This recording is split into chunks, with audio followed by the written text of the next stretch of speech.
Today, we're more dependent on technology than ever before.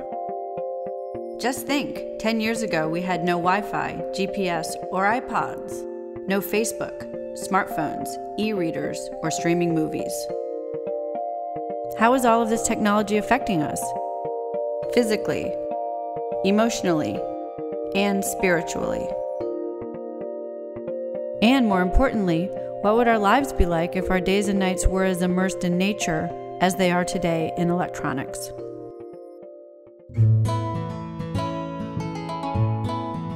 In The Nature Principle, Richard Louv convincingly argues that the more high-tech we become, the more nature we need.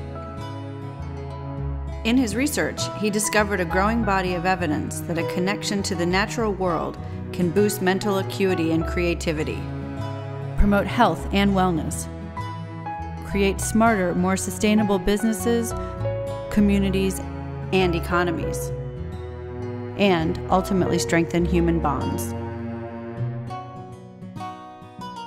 The Nature Principle is about conservation, but it's also about restoring nature while we restore ourselves. It's about the power of living in nature, not with it, but in it.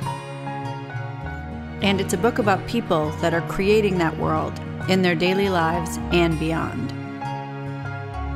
And more importantly, about how you can too.